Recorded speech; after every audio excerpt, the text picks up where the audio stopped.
ఒక మూవీ తీయాలంటే ప్రొడ్యూసర్ అయితేనేమి, డైరెక్టర్ అయితేనేమి, ఎంతోమంది టెక్నీషియన్స్, ఆర్టిస్టులు చాలా సమయాన్ని వెచ్చించి వాళ్ళు ఒక మంచి మూవీ తీయగలుగుతారు.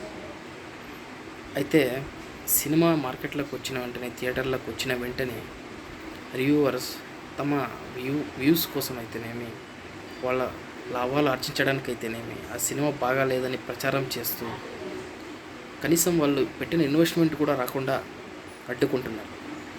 ఇది మంచి పద్ధతి కాదు. ఎందుకంటే వాళ్ళు పెట్టిన డబ్బు కూడా వాళ్ళకి రాకపోతే వాళ్ళ ఫ్యామిలీస్ కూడా రోడ్డుపైకి వచ్చే ఒక పరిస్థితి ఏర్పడుతుంది.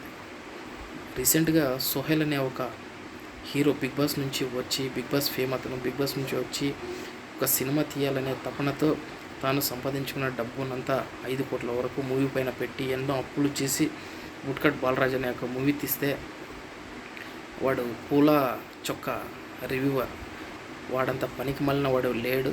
ఆ సినిమాకి ఎంత దారుణంగా రివ్యూ ఇచ్చాడంటే ఆ సినిమా ఇంకెవరు చూడకూడదనే లెవెల్లో చెప్పడం జరిగింది. ముందే అతను చాలామందికి తెలియదు, సోహెల్ అనే హీరో చాలామందికి తెలియదు, బిగ్ బాస్ చూసే వాళ్ళకి మాత్రమే తెలుసు. అతను వెరీ మిడిల్ క్లాస్ ఫ్యామిలీ నుంచి వచ్చిన పర్సన్.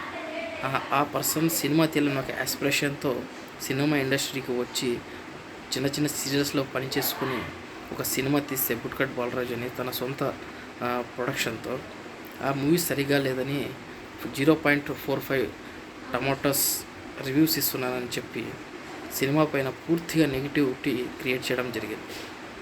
సో ఈ విధంగా చేయడం వల్ల వాడి పూల చొక్కగాడికి ఏమీ నష్టం రాదు. కానీ ఆ సుహెల్ అనే వ్యక్తి ఎన్ని సమస్యలు సంపాదించినా తన మొత్తం సంపదను ఆ మూవీలో పెట్టడం జరిగింది.